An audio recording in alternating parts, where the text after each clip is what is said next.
Welcome to the Tarot Tapestry, a weaving of self-discovery, where three tarot mavens put their heads and hearts together to offer their wisdom and insights about the tarot.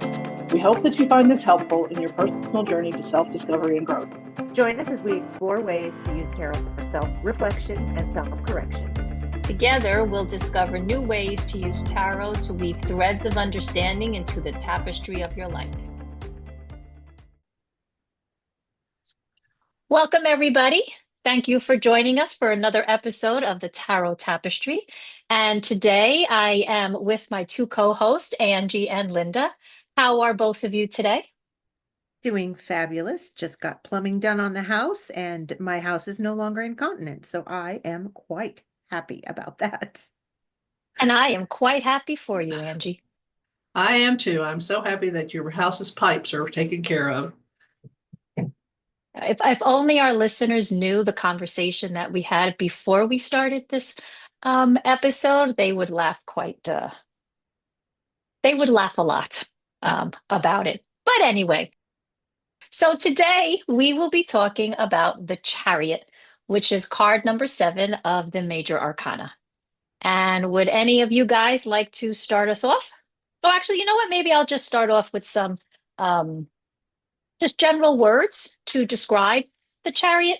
So some of the words that I came up with were, okay, so we have victory, speed, action, determination, balancing, like harnessing two opposing energies in order to kind of help you move in a certain direction, success, travel, confidence, willpower, being in control, and one of my personal favorites is self-discipline. As just kind of like general terms, did either one of you want to add any additional ones that you came across? I think of it kind of as a card of destiny a lot. When I pull the Chariot, it might not be your destiny the way you're going, but it feels like that, or it felt like that when you started out. So Ooh, I like that. One of the it reminds me of one of the phrases. It was taking inspired action. And when you said that, Angie, that's kind of what it reminded me of. Taking this inspired action, right? And like, what does that mean, inspired action? And, I started to think about that and I was like, well, inspired is kind of like you have this excitement about a goal, right? Something that you really, really want to do, and when anybody feels like really happy and excited to accomplish something, it kind of drives your action, right? It kind of puts a lot of energy and force behind you to kind of push you along. And I think that when you are like almost also like when you're very in line with what it is you want to accomplish, then I think the Chariot can be a great tool to kind of get you there, right? That means of movement to get you where you want to go. And I also feel with this card that it has to be something, not that it has to be, but I think you find the most progress when things are valuable to you, that it's of importance to you. Because if it's not really important or you don't feel inspired by it, I think you can like run out of steam in kind of keeping yourself going and just be like, you know what, too many obstacles. I'm going to stop this. Boom. I'm done. yeah, it's inspiration can make even really hard work feel not so difficult. Even it doesn't mean you're not going to work hard. It just means that your heart is really in it. So even when things get a little bit tough, you have the resilience to keep on going. I also looked at the Chariot the way that Maria Minnis wrote about it in Tarot for the Hard Work. And what she says is, the determined Chariot harnesses self-control and willpower to face challenges head-on, both internally and externally. This is a card of experience and integration. She also says that notice there are no reins in the Rider-Waite-Smith Chariot. The charioteer steers with their mind, which is, speaks a lot to the focus that you've had to have to get as far as you are in the chariot. And Lane Smith in 78 Acts of Liberation talks about all of the sevens as acts of adjustment. And they say often the chariot is taken as encouragement to keep going, to use the force of one's will to forge ahead on a path that is assumed to be correct. In my experience, the Tower is a teacher card for the chariot because failure has to be one of the possible options when we're in a moment of assessment. If we're in a position where we feel we have to justify the path we're on because we're unwilling to consider that we might be headed in the wrong direction, then we're not attuned to the reality of the present moment. I like how they talk about needing to pause at this point in whatever you're doing. So yeah, it's a good juicy card. I'm using the tarot for Tarot of Mystical Moments, and in this one, the chariot, uh it's a lady with a That's snail right. shell on her head, and the chariot is a snail, a big snail, but it's also part of her body. And gosh darn it, she has reins. Don't shh. What I said still counts. This lady has reins in this one, but it talks like she's part of the chariot. She can't Yeah. just get off and walk. And in this deck, it talks about, getting somewhere by snail is very slow, but slow and steady can win the race, kind of a thing. So this is just like a really rich card, I think. It totally is. And if I sound a little strange today, I'm being very conscious of trying not to say, every 3 words. So bear with me. But I'm just using the basic Rider-Waite Chariot card. And I have to say, I hadn't really picked it up and looked at it in great detail, but this card has got so much symbology in it and so many things. And actually, Angie, the charioteer in this card is also inside, fused with the chariot, because the chariot looks like it's made out of the same material that the castle in the background, because the big chariot is the focus, but there's a castle or a castle wall behind it. Excuse me. And the charioteer is actually encased in what looks like concrete. So he is part of the chariot as well. So that's really interesting. But I was reading Rachel Pollack before this, the 78 Degrees of Wisdom.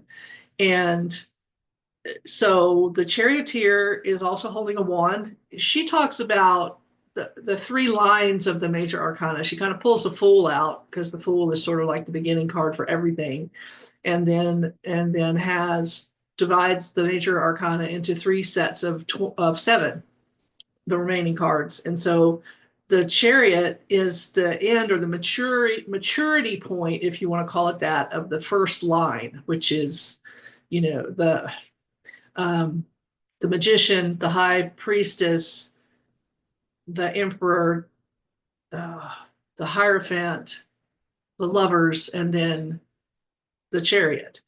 And so he has a wand like the magician, but he's not holding it above his head. He's holding it down, next to his waist, and kind of indicating that his will versus holding it up to the heavens, his will is what's kind of driving it. And again, he does not have any reins. And it's interesting, because if you look at the 2 sphinxes, and I think she did talk about earlier versions of this card did have horses versus the sphinxes, but the 2 sphinxes are they're not they don't look particularly happy to be there, and 2, they kind of they're not cooperating. One of them is looking at the artist, and the other one's kind of like looking up like, oh my God, really? And so it's just the power of the charioteer's will that's keeping these 2 sphinxes in line, which on a positive side, the strong will and the ability to bring opposing forces together is a, it's a positive thing. But also sometimes if the will is the only thing that's holding it together, if anybody steps out of line the least little bit, the whole thing is just going to fall apart. So that's kind of I guess the darker side of the Chariot. But as far as words go, Kate, my first words were alignment, momentum, a developed ego, which is the ability to take the lessons from these other cards previous to it and kind of incorporate it. There's a maturity. It's sort of like this person has grown up now and taken these lessons that they learned from these other cards and now can direct their will to go forward on the path that they've chosen. So that's kind of where I am. I like that very much. I was looking at my card. One of those words that you said, I wanted to go back. You said, what was the word or the term that you used with the ego? A developed ego. Oh, I love that. I Yeah. love looking at that as a developed ego. That's very interesting. I have never heard that. That is from the 78. Degrees of wisdom. Oh, okay. Yeah, very Yeah. interesting. So I was looking at my card and we were talking about the rain. So I'm using the Light Seer deck. And in this card, the charioteer is not holding any reins, nor is the charioteer sitting inside the chariot. He's actually sitting on top of the chariot. And, if you look down at the bottom of the card, you will see like these streams of white light and black light. And to me, it's showing movement, right? And it's actually showing quite like quick movement. And what I love about it is that it's like this sense of I am using my will to move myself forward, and I love that because it's not just a matter of using your will, but I think it's a matter of combining your mind and your intuition and having them come to a balance together to like help you move forward, as well as helping you maintain um like maintaining an interest and then making sure that you're keeping with that aligned action to reach your goal. And then I see there's the duality too with the colors of the horses. One is black and one is white, darkness and light, and how, we need both, right? We need darkness in order to help us, you know, uh, make it to the light, right? And then, we need the light to help guide us. But, we also become a little bit more enlightened when we spend some time in the darkness, right? Whether that be some kind of issues that we may have had, some kind of difficulties that we're going through, or just choosing to self reflect and reassess, like you were saying, Angie, with that number 7, reassess what's going on in our life, right? And you had mentioned earlier, Angie, the idea of taking like a pause for a moment with the chariot, and I love that because I always see the sevens as a reassessment as well, and sometimes in our path, like we can move quite quickly, but there are times when we need to slow down a little because there are going to be obstacles in our way, right? So maybe the reversal for the chariot could be going too fast and just trampling over things that are in your way, as opposed to stopping and just saying, whoa, like, whoa, horses, we need to stop. There's something in my way. I need to attend to it. And then we can, keep moving forward. But each time I see this particular card, it's just, to me, it's very magical. And it has like a bunch of stars in the sky. And it just reminds me of, my favorite card is the star. And it just reminds me of the star is guiding you, right? It's always that sense of I can see what's ahead of me because the star is guiding me and lighting the way. And it's there to show me, that I can attain or reach the goal that I want if I just continue to believe in myself and know that I can overcome these obstacles and that I can, harness that energy that I need to keep moving me forward. I think That's too, with the chariot in this one, she's a snail, so she's moving really slow. This card does a really good job, I think, of showing that the sooner when you stop to do that assessment, if you have gotten off track, or if what you're working towards isn't what you want anymore, it really is a good idea then to admit it and change direction, especially if you're a snail, because no matter what progress you make, it's going to be slow and it's going to be hard. And if you want to put forth all that effort towards something that doesn't really fire you up anymore, or just isn't right anymore for you, what are you going to do instead? And that's where the willpower comes in too. Or maybe it's something that you're not super excited about finishing. Maybe, it's something that you don't want it to be over, so you're a little well, hesitant to. the other thing that kind of occurred to me also is in looking at the guy who's fused into the chariot, is that yes, it's good to have willpower, it's good to have a strong will, it's good to have inspired, as you said, inspired will, but also I think when you have reached a point of maturity and you have confidence in your will and everything, I think sometimes you can get so caught up in the fact that of control, that control thing, and not necessarily a control freak, but it can sometimes maybe give you a little tunnel vision, and then you think maybe it kind of turns into a rigidity. So the thing I like about this card here is that in this one, the canopy over the charioteer is a cloak of stars, and you had talked about the stars, Kate. So and again, I spoke about the staff and the magician, and then he has like these two crescent moons on his shoulders. So this all refers back to these other more, I would say, intuitive kind of cards, the magician, the high priestess. So I think that when it's almost like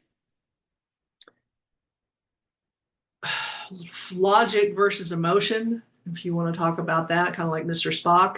But I think when you get to a point of I'm in control and this is going to happen and I'm so focused on my path, that sometimes you forget that one of the reasons that you might have been inspired was something that didn't have anything to do with logic. It was very intuitive, or something that just kind of came to you. So I think you have to be, if you're in a position like that, your situation like that, I think you really have to be open to being able to refer back to those intuitive moments and back to those things. It's not all just logic, control, rigidity, stay on the path. You have to continue to be open to inspiration. Yeah, and you have to make sure that you're not talking yourself into something that you don't really want, because Right. oh, I've spent this much time working towards this, or I should finish because the shoulding thing. Right. And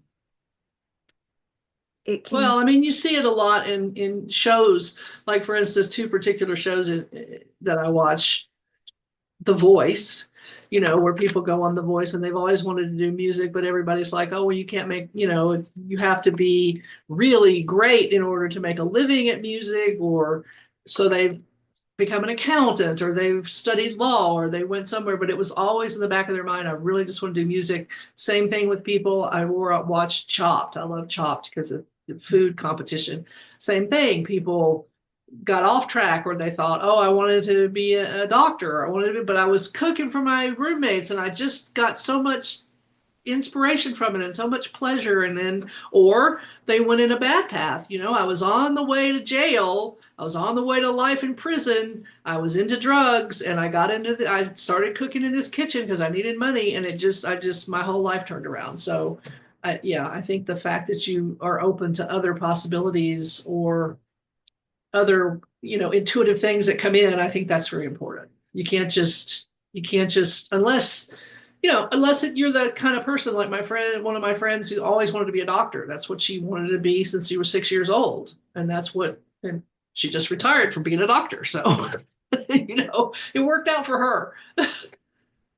I like how you brought up the emotion part of it because also the charioteer, the element is water, right? And the zodiac sign for the chariot is Cancer. And, so it Oh, I does didn't know bring that. in, yeah, like a heavy, I think emotions can be like a well-weighted part of the chariot. And I also did a little research on using the holistic tarot book, right? The big Bible. I love how you refer to it as the tarot Bible, Angie. Um, and in that book, she also talks about the chariot as something that is representative of like your full control over your emotional faculties, right? So, I was thinking about that, and it's true because in anything that you're working towards, emotions always come into play in what you're doing, right? It Of could be course. fear. It could be, hesitation. Like there are, both positive and negative emotions that come into play. So you really do also need to work on those emotions um, to keep you determined, right? To It's keep almost you like motivated. you need to call on the King of Cups. You really need to call on the King of Cups for something like that. And I think this would be a perfect time to pull some cards to go along with the Chariot. Well, You had a spread, didn't you? yes, I Oh, did. that's right. Yes, I did. And I just wanted to mention one other thing about the chariot that I found very interesting when in the holistic tarot, she was, talking about the various parts of the card and what they symbolize. And she talked about, okay, so one, it's Cancer, right? And she referred to Cancer as, Cancerians. They're kind of like have like a tough exterior, but deep down inside, they're like sensitive and vulnerable.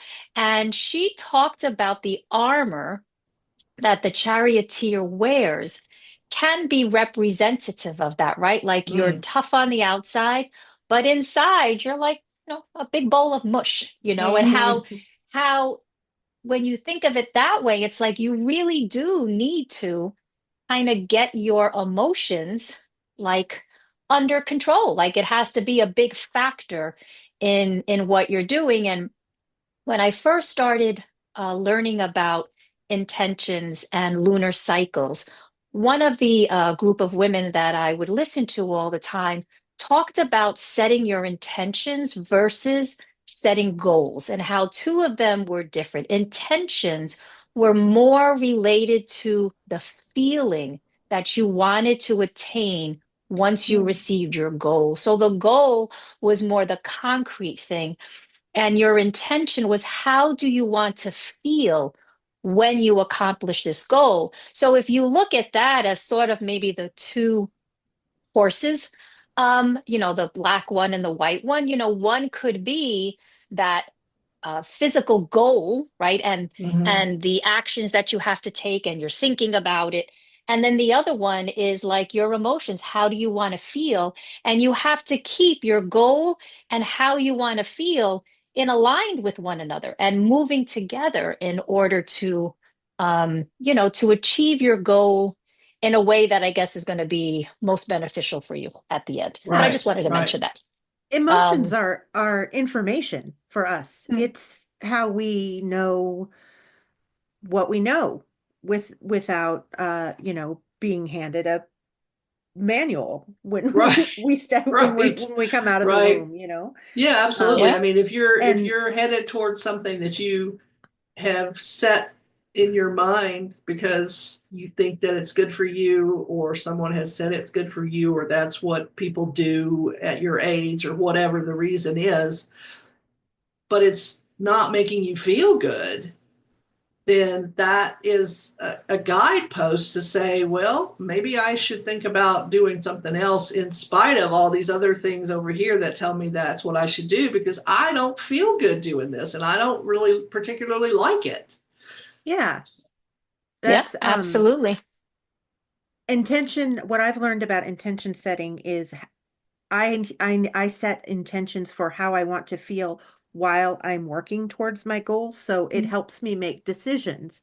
When I come up against a choice, do I do this thing or do I do that thing? And if I can take the time to pause and to check in with my intention, which thing is going to feel closest to the way that I intend to feel. I mean, no matter what, you're going to come up against obstacles and stuff, but Sure. it's a good way to know, is this an obstacle or is this emotion, like if I'm absolute, like, does my body feel like it's allergic to this choice? Maybe I need to make another Right, choice. right, exactly. I mean, it's a good roadmap to follow. So tell us In about your. at most times, right, when you're setting a goal, right? Usually you're setting that goal because you may not like be conscious of it, but you really do have an emotion that's attached to it, right? And it could be Sure. anything. Like my goal is to make sure that I exercise 3 times a week. Well, why? Well, because I want to feel better, right? Like you don't think about it, but it does play a very important role. But I'm sorry, I cut you off, Linda. What were you saying? No, I was just going to say, tell us about your spread. Yes. Okay. So I purchased the Light Seers guidebook. So she did not have a guidebook when she first had her deck, and she had a digital guidebook, and she just had like a website, and she would post all of the meanings of all the cards. Chris Ann is her name. She is the creator of the deck, and then she went and she wrote a book and she incorporated all of that information that you can get online in the book, as well as um, she talks a little bit more about the symbols that she has in her cards. And then she gives you like a bunch of tarot spreads. And for every single major arcana, she has a spread that you can work on. So I thought it would be interesting for us to work on this one. And it's called Opposing Energies Unite Spread. And it's a 3 card Nice. spread. Yeah, Okay. it's quite interesting. You may have to do some thinking because Oh no. um, Oh, yeah, not I'm so not sorry. thinking. Yeah, some thinking. Yeah. So what it asks you is it's really a spread for two opposing choices that you have to do something. So it might that's what I meant more by it requires some thinking, because you have to really think about something that you're going to do, or maybe two things that you want to do and you're like, I don't know which one I want. So card number one is going to be choice number one, and the card will reflect the message about that choice. Card number two is the second choice, and then again that's the message about that choice. And then as you pick those two cards, it asks that you reflect on those two cards and kind of look at maybe the cards and their meanings, and like where do the meanings overlap, right? What connects the cards together? Just I guess what's opposing energies for the card. And I'm guessing she did that so that you can have a better understanding of the messages of the card. And then the third card is called Willpower and Energy. And that is the final card to help you clarify where you should focus your energy. Um, Cool. yeah, so I had pulled already for that, and it was a um, very Well, interesting I'm cards. sitting here just shuffling away. What did you Trying pull, to Kate? I can't wait to hear. yeah. So I pulled so the choices that I had to make dealt with my retirement. So I am faced with three actual choices, but I narrowed it down to two for my retirement. So within the next year, I have met the number of years where I can retire, but I would have to wait in order to um, receive my pension, right? Or my other choice would be that I would have to wait another 6 years. And then at that point, I could pull from my pension without getting any penalties. Um, so basically, just to keep it short and sweet, it's Yeah. one, do I want to do it now? And I still won't receive any penalties because I won't be pulling from my pension. Or do I want to wait the full 6 years in order to be able to do it with no problem? Now, the reason that it's a choice for me right now is because, to be honest, I'm getting a little burnt out about what I'm doing right now. You know, it's like I love my job and I love working with children, but I find that the institution under which I work is getting really, really hard.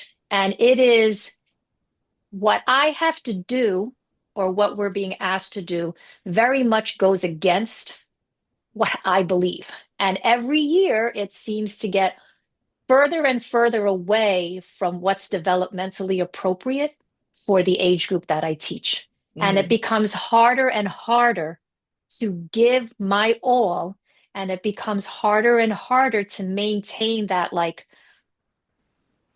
that joy that I used to get out of it. And I feel that that's kind of what's like slipping away. So, like in my mind, my goal is okay, well, I have a choice, and there are things that I want to do. I would love to take that energy that I once had, that I put in to, teaching, into teaching again, but just maybe for adults and not necessarily for children. So those were my those Well, wait that about wait about 6 months, and that problem, you may not have that problem anymore. May not even be a school. Well, you see, if you say that, then my pension has gone bye-bye. So I Well, that would yeah. like that So would be like let a me whoop, ask you. stab in the Let me heart. ask you. Mhm. Is it? And I don't know if this is a national thing, but in New York, you don't as a teacher, you don't pay into Social Security. Is that correct? Oh You no, you pay. do. I pay Social Security. But yeah, so those are my two choices. So for choice number one, the card that I pulled, and that was for the possibility of retiring within the next year. I'm going to give it a next year or two. And I got the 10 of cups. And I was just Ah, like, exactly. I ah. just saw Angie's face and heard Linda's response. Yay. Yeah. So, for me, just traditionally in tarot, like the 10 of cups is like a yes card. Like if you were going to ask yes or no, it's a big, huge yes card. And it's like, a representative of like a happy ending, and I mean, that kind of also reminds me of like a fairy tale, the happy endings. And it's Yeah. not always that way, but, just to me, it was like such a positive card about like the 10 being completion, and almost like, okay, well, after 20 years of doing this, maybe this is an ending of a chapter, and how I have gained so much joy and fulfillment of doing it. I mean, if you look at this card, it's just I think any 10 of cups is just a gorgeous card to look at, Hmm. and it's like two people just sitting there and they're just like, they're just fulfilled. They feel joy, they feel contentment. And it's like maybe the card is telling me that I have experienced that, and that maybe it is time to like move on, and maybe the sooner the better, possibly. Another part of the card was, it talks about like opening your heart and expansion, right? A card of opening your heart and expansion. And I'm like, wow, to me, I look at that as expansion, like to open my heart and pour that into maybe the next stage of my next creative endeavor that You've I'm got a looking to grandbaby coming do. too. How cool And would a it be Exactly. grandbaby, yeah. to So be it's able to like, Exactly. hang out with them whenever you want, you know? yeah. Oh, So it feels really positive as something to do, right? And then, okay, so now choice number two is, do I wait the full 6 years? And that one, I got the high priestess, which I wasn't happy when she first came up, because I guess in my head, once again, it's like, I wanted something more concrete. And with the high priestess, it's really not concrete. You really need to do a lot of deep thinking, but the kind of reflection and thinking that requires like stillness, and it requires really getting in touch with that deep inner knowing and not having your fears, and that ego, right? That untamed, or what was the word you used, Linda, for the ego? Undeveloped ego. The No, it was developed ego. Yeah. developed ego, right? Yeah. So for me, it would be like that undeveloped ego that is stopping you from doing something because of fear, right? So for me, it's like a choice of what is stopping me. Is it fear? And now I need to like understand what that fear is. And then I need to understand, is it really, is that really true? Like what is the But validity I of also that? think with the high priestess, I think that there's an element of, as you said, needing to clear some space so that you can do meditation, thought, whatever you want to call it, so that if there's a message from a higher place, it can come to you, to allow that to Absolutely. come to you. Absolutely. And Also, in my mind, I looked at that too as like that's a time when your unconscious mind, right? And that's the part that kind of like, in my opinion anyway, that's the part that kind of holds those dreams and aspirations and things that you want to do that you're not really bringing to the surface. So, it's this idea of Angie's raising her revealing. hand. Angie's Oh, raising I'm her sorry, just hand. 1 second and I'll let you talk. It's just like revealing that unconscious mind. But in order to do that, you need that stillness. You really need to meditate and just get deep in there. But go ahead, Angie. okay. What I wanted to say is I'm not looking at Kate's deck. I'm looking at the RWS deck, but only in my head. So, you know how she's sitting between the two pillars and Yeah. her pomegranate curtain is behind her. Behind that curtain is the whole ocean, the whole thing. She's often her face, she's very stoic. She's not, Mhm. I feel like that's saying if you decide that you want to, if you want to stay another 6 years, that's going to be something that you're going to have to keep your game face on for 6 more years. And do you Yeah. want that? And it says you had mentioned you needed to compare the two cards, and I think that is what they have in common. That depth of emotion, that Mm. and I feel like you know, well, it doesn't matter how I feel because you're doing the reading on yourself, but No, but you know what? I appreciate input because that's all part of reading tarot, right? You see things I don't, and I need to allow myself to hear and understand other people's perspective because your perspective can very well like spark something in me and be like, oh my God, I Mhm. didn't even think about it that way, Mhm. But I do get the feeling of both of these cards that it's like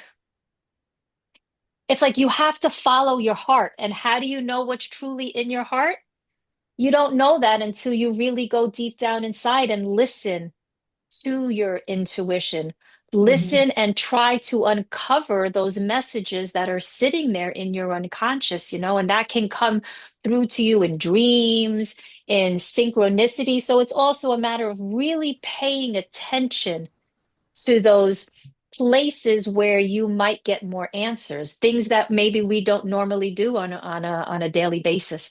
And I think that's it for me. I think I have this time now, about a year or two, to really, really understand what does the true Katie, way deep down inside, what does she Mhm. really, really want? Mhm. So I do find it very positive. Seeing both of the cards. Oh, wait, wait, wait. This is the third card now, right? Mhm. So the third card is what should you focus your energy on? And just, I love tarot, man. It just cracks me up. I got the Eight of Pentacles. And I was like, oh, Okay. okay, exactly. I said the same thing, Linda.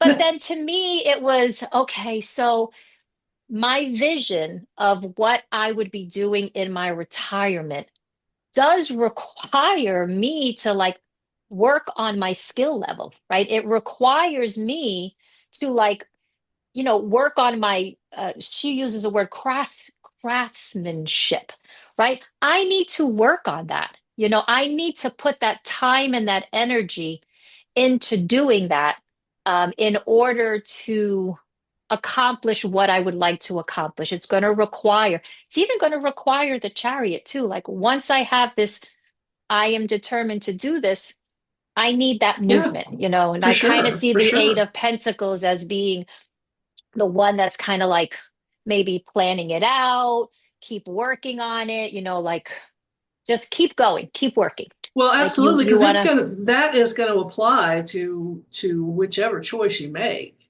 Mhm. You'll have to work on your skill set and hone whatever abilities or whatever focus you want to go. You have to use Yeah. that kind of message in either one. So yeah, And And it's I a makes think little with sense. the eight of harder to work on it in depth while working because Mhm.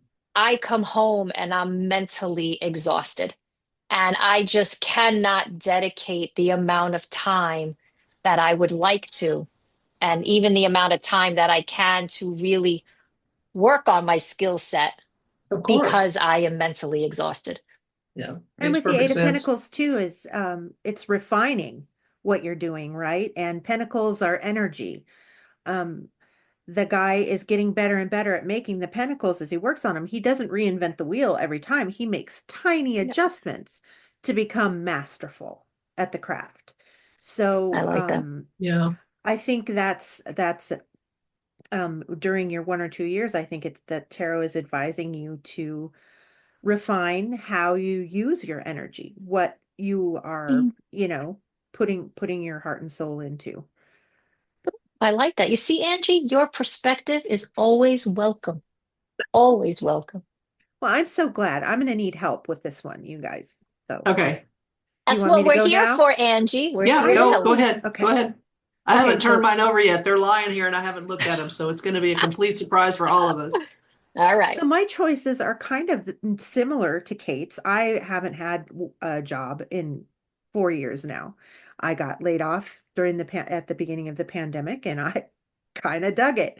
I don't I didn't like I had a 25-ish year career in medical transcription, and I was done. I didn't like it anymore. That's the only skill I ever had a chance to really train. So I'm not really like a professional anything anymore. I dig that. But we have a lot of things that we want to do, a lot of things around the house, and we can do it on my husband's salary. We can just do it on his, you know what I mean? And so I've recently started looking for a job again online. And I have got to tell you, as a 53-year-old woman looking for work to do from home online, it is just a new level of hell. Yeah. I've been tempted to be scammed more than you know, anyway, I'm not having a good time with this. So it's like, do I just sort of really double down and like learn how to be a coupon clipper and all of that, put my energy towards living smaller so that we can more comfortably do this the way we've been doing it? Or do I need to somehow, at the age of 53, figure out a brand new thing to do that's going to make money? Like, how? And I know how I feel about both things. Um, So anyway, for choice one, which is, kind of trucking along, doing it as I'm doing it, and, getting better at what we're doing. I know our Instagram is nothing to look at right now, and I would really like to implement some of the stuff I've learned about just watching YouTube. And anyway, it's fun to me. So of course I'm like afraid to do it. I understand that, Angie. I do Mhm. very much. So I pulled the Nine of Cups, and using the Tarot of Mystical Moments is very fancy person. She's got like big roses for hair, and her cups are, she's holding these 9 cups fanned out in front of her, and she just looks very satisfied and like balanced and very pretty. Lots of flowers in this one. And the second choice about, well, should I focus on training hard skills and like try to make myself attractive to employers again? And I got the world. Um, and what that brought to mind for me is like, yeah, both of these cards are very full. I feel like the 9 of Cups is full of things that I want, and the world is more, it's a neat card. I like the world card. And in this deck, it's a woman who's got like the globe is her skirt, Skirt. and she's dancing, and she's holding a couple of planets, kind of like she's holding the moon and then another planety thing. And they both look very happy and satisfied, which is like, thanks, Tarot. That doesn't really help. And for where should I be putting my energy? I pulled 5 of Wands. And in Tarot of Mystical Moments, it shows a woman playing chess, and the chess pieces are other people, and she's kind of moving them where she wants them. She's um One thing about the 9 of Cups that I kind of, and especially in that deck, because I have that deck too, so is that she's got the flowers and she looks sad, but she's also wearing armor. And she's got a big ruff around her neck. So she's unapproachable. And I think the 9 of Cups is kind of it's a person that has everything, but they're alone in the card. And so, maybe it's sort of like saying, do you want to do something that's kind of solitary and might get you what you need, but may not offer you the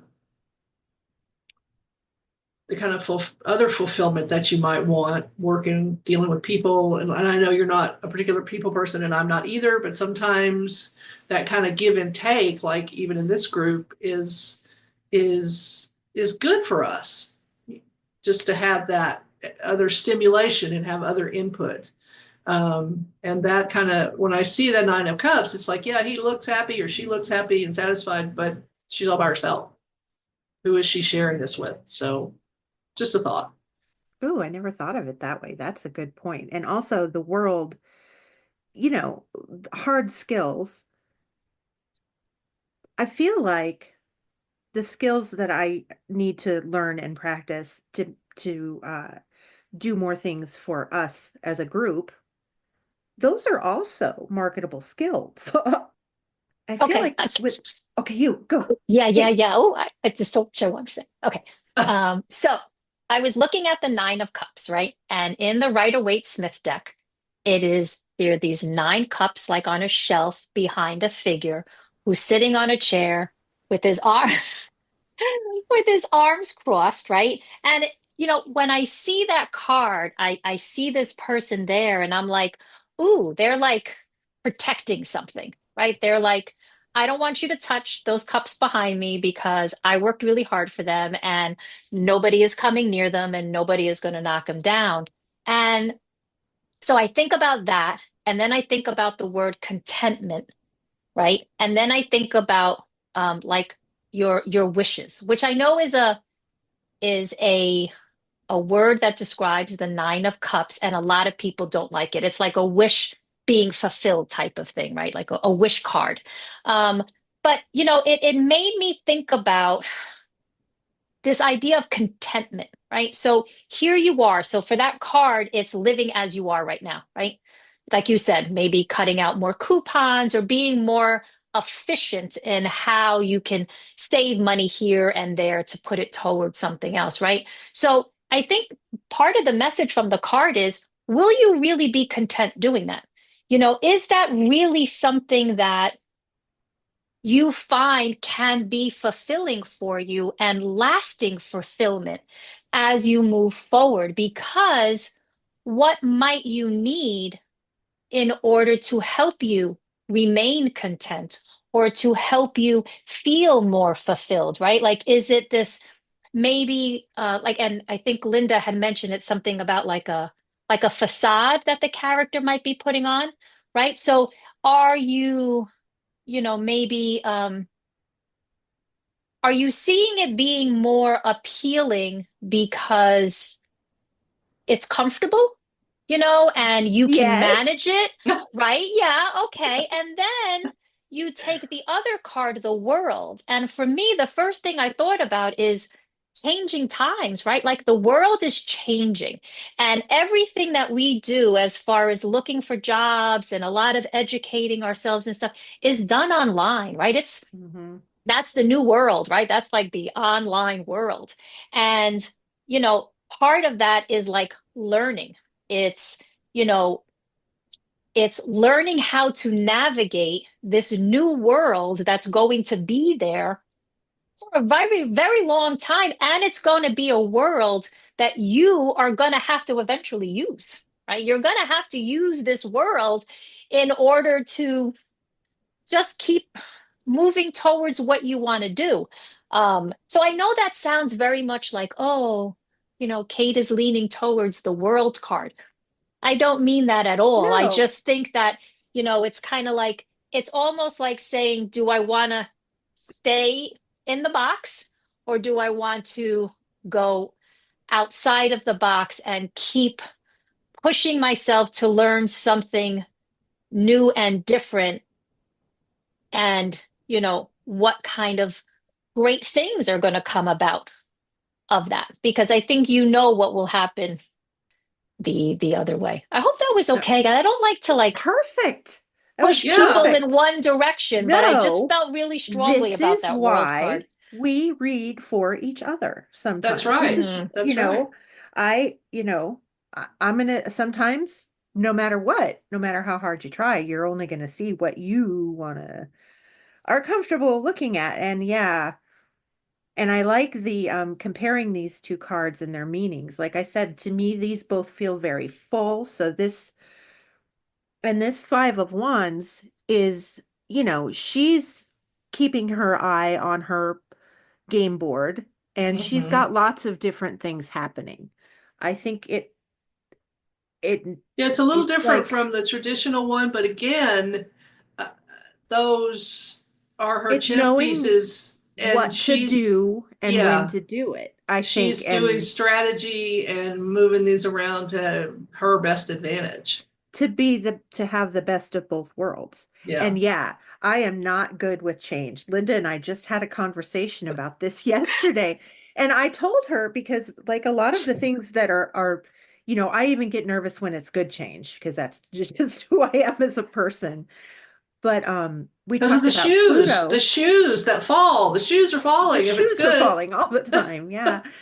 But like that is you good things is to my nervous system assigned to brace for impact, apparently, which I'm working on very diligently and doing my best with. Um, but I mentioned that most of my like I'm a Taurus rising Aquarian, like those are both fixed signs. Change is a Mhm. big no thanks for me most of the time. But now Pluto just rolled into my sign, my sun sign, and it's like getting rid of all of the things that are stuck, making them move again. And a lot of that makes me kind of go, eek. But, change is good. That's what they always say, anyhow. So I think, There is, and maybe that Five of Wands, like in my eye, Five of Wands is about like challenges and conflicts. And, maybe that message that it's giving you is like for you to really focus on your thinking about it, like the energy that are you putting more energy into this idea that I don't like change? Or can I yes. harness that energy and put it more towards, what? Change is exciting. Change is fun because it is. I mean, come on. Some change really sucks. But then a lot of other chains is really exciting. Like it can inspire you when you think of change. So maybe it's, just kind of, and I think of the original Right Away where they're kind of like they're not battling, but they're kind of like opposing each Well, other. Like all if of you these take it desires are opposing each if you other, take it at you face know. value, that's what it looks like. It looks like they're just fighting over nothing. They're like, get out of my way, get out of my way, get out of my way, or whatever. But when you take time to think about it and how it relates to a situation, it can have many layers of meaning. Yeah. But I like the chessboard idea because to me it's sort of like, and I had said before in one of our conversations about how it was possible to think of it as brainstorming. Mm-hmm. And the chessboard thing kind of really gives me a feeling of strategy and planning, and I could move this one here. This is my knight, and he goes in this direction, and my bishop goes this way. And that's kind of my jam in in Yeah, my career. That's what I did basically yeah, was manage the kittens with no box, all of mm, the contractors who we had a big job to do, and I really liked that part of it. I liked mm. knowing how long it took to get stuff done and how to organize it. So thank you guys. Read to That was filth.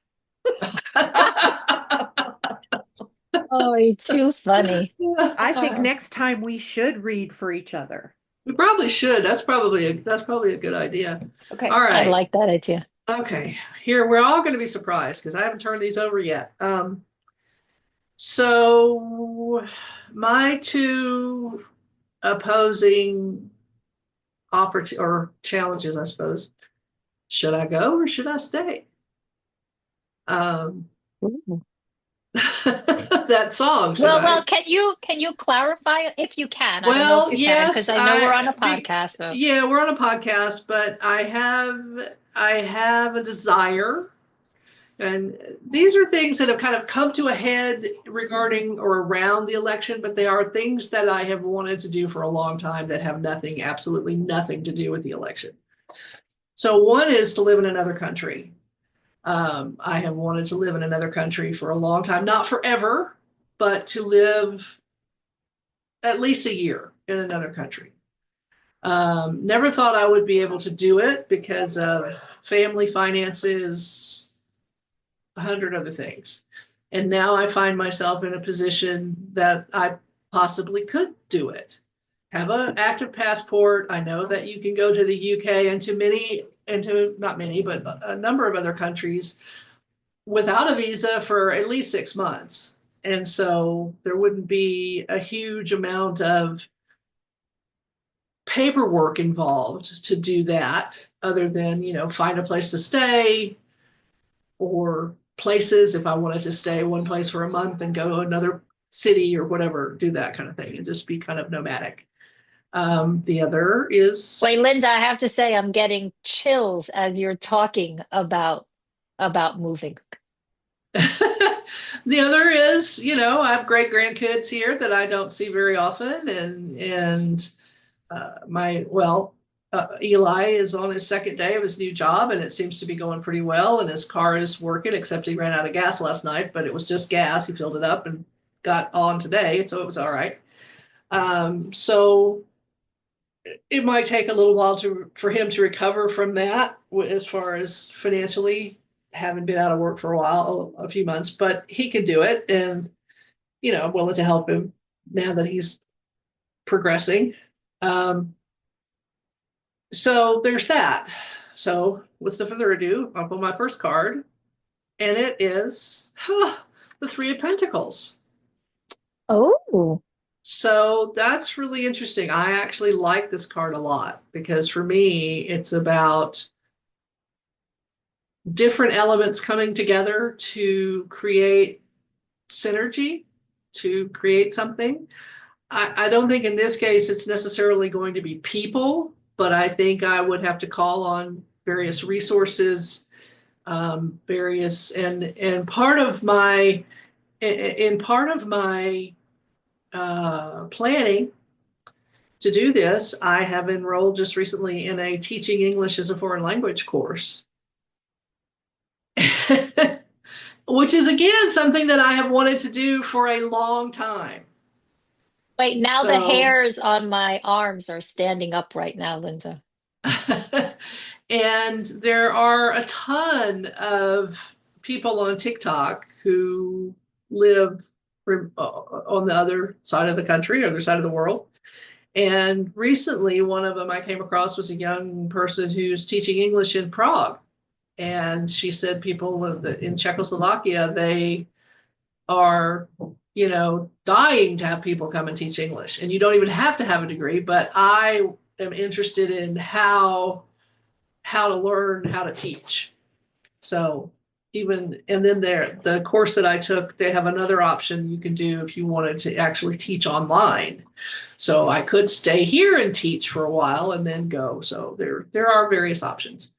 So I like the Three of Pentacles in that regard, because I just feel like it's a coming together. It's a coming together in good timing of things that might allow me to move forward with, in my chariot to go where I want to go. So that's for the first one. For the second one, good old Hangman.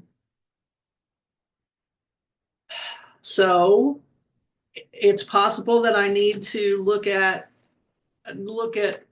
what staying would mean in a different light. Right now, it feels like I'm kind of giving up on things that I want to do that now I can do, or could do if I pursued it.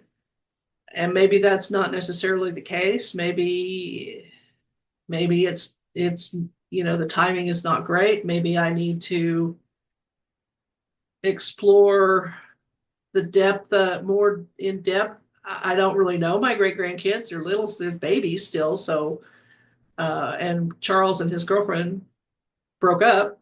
So I told him, I said, well, you may be broken up, but you're connected to her for the rest of your life because you have 2 children together. So figure out how to do this, because you got to keep doing it. And so I think he's working on it. I mean, he's a good kid. He really is. So that's an interesting perspective of the Hanged Man, because it tells me to look at something from a different perspective. And maybe I need to do that. So what was the third card supposed to do now? Kate, what was the It was description? just like, where should you focus your energy? Where should I focus my energy? Okay. The Tower. Ah, Oh my God. Okay. Oh my Okay. God. That's awesome. I really kind of like the Tower card for this, because Mhm. you are, either way, you're kind of taking apart what you thought everything was going to be. Either way, it's different than you thought it was going to be. Yeah, that is true. That is The very tower true. falling is not always a bad thing. Well, the and- tower falling doesn't necessarily mean I'm going to fall. Exactly. Yeah. I can jump out of the window and land on my feet. Exactly. The tower may fall, Mm-hmm. which the tower, I think of the tower as the fuckwads in Washington, D.C. right now. So what do you see? Do you see any similarities between the Three of Pentacles and the Hanged Man? Is there anything Well, like... I think, well, that's an interesting question, because in the Three of Pentacles, you have people of different skill sets coming together, but which can involve personality clashes, ego things. We all know how it is to try to collaborate with people to get a project done, whether it's, building a house, getting plumbing, whatever, or running a meeting. It's always that possibility of the clash of personalities, and somebody wants to be in charge and the other person wants to be in charge, and nothing really gets done. But on an ideal level, these people would realize that, I have skills, but I don't have these skills. And so when we work together, they mesh, we mesh, we come out of it with something that's a lot stronger than what we might have done just by ourselves. So there's that, and I think the Hangman kind of speaks to that, because if you look at something from a different way, you can discover where maybe you do lack something and you might need additional skills, or you might need to call on somebody to help you, whereas you were thinking you were going along fine by yourself, and you think, oh, well, maybe I'm not doing so well by myself, maybe I need to do something with, call on another person, seek out an expert, whatever it is. And the Tower, that's so funny. That's so funny, because I shuffled the hell out of these cards. Well, it can also be like doing something completely different and unexpected, right? Just because you want to. Yeah, Just because it feels good. and that's true. I mean, it doesn't necessarily have to be a catastrophe. It's just lightning has struck and things are being shaken up. And that's not always a bad thing. Miss Adverse to Change over here. I have to say too, Well, with that Tower Just for card, me, because I love it when it's a change that other people are excited about. that Tower card, I can't remember which deck that I saw it in, but the Tower can also be looked as you, the querent, the person that the card is referring to, you're taking those pieces of the Tower apart. You slowly are Yeah. dismantling it. You are taking it apart, and you're doing it because it's something that you feel is in your best interest. Like this change that you That's want to very true. make, I think comes from a deep rooted need that you have, for this exploration. So like when I look at the two and I think of that three of pentacles, the first thing that came to mind was the word growth, right? Because like there's the 3, the 6, and the 9. And the 3 is like the beginning of growth. It's like you're growing something, and the this idea of taking these resources that you have found for yourself and putting them together to like grow this, not new life, but grow this like maybe new career, or this new change that you might want to incorporate into your life, right? Also, And then Well, what's really interesting to me is when I look at these two cards is that there's the 3 of Pentacles, the Hangman is 12, and 12 reduces to 3.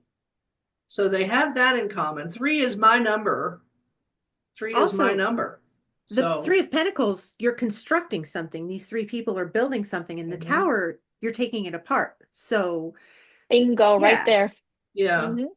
And I Yeah. think the Hangman, if you add that into it, it's like, okay, so I'm deconstructing this. Now I need to reconstruct it, but I need Yeah. to see how might I reconstruct it in a different way, through a Right. different lens than what I have done before. Right? Right. Like there's a reason why you're breaking something down to rebuild it. You don't necessarily want to rebuild it exactly the same way, but you need to be Exactly. able to see it from different perspectives on, okay, I need to see a little bit more of a well-rounded view of this before I can start putting these pieces back together again. Yeah, And that's very true. you had also said that when you made you said for about a year.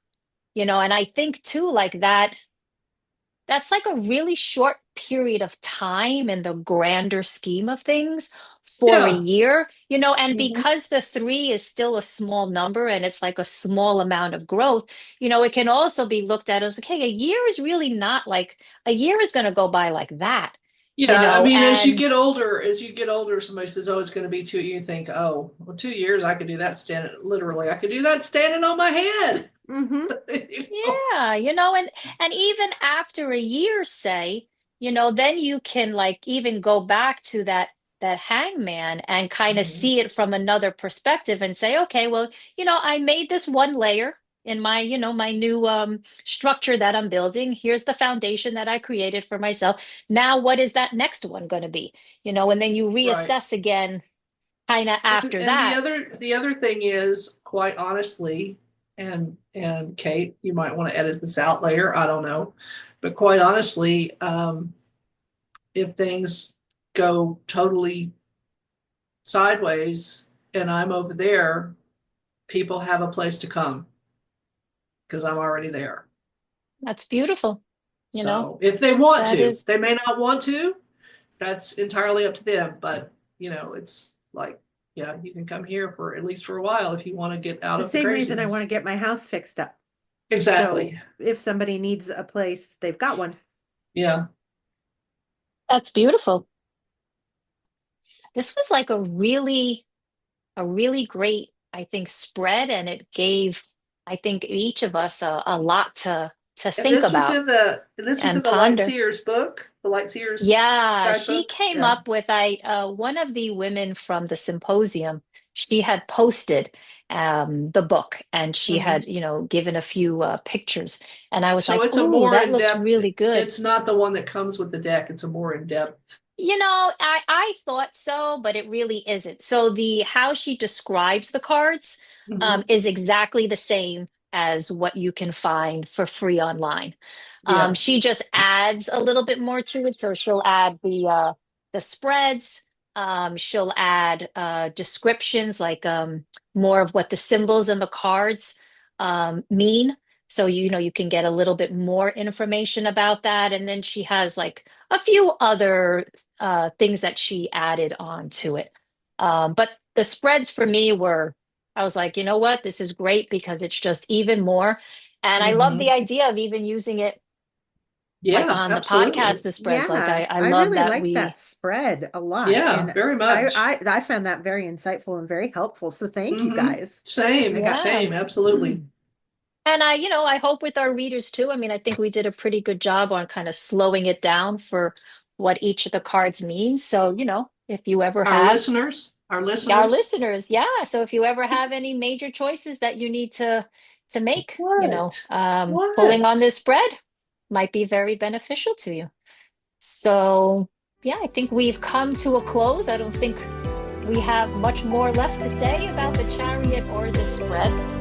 So thank you everybody for joining us today. Thank you, Angie and Linda, for always being the two most awesomest co-hosts. Thanks, Tarot Pals. Yeah, Tarot Pals. Yeah, absolutely. Well, you guys have a wonderful evening, and we'll see each other next Tuesday. Next Bye. Tuesday. Bye.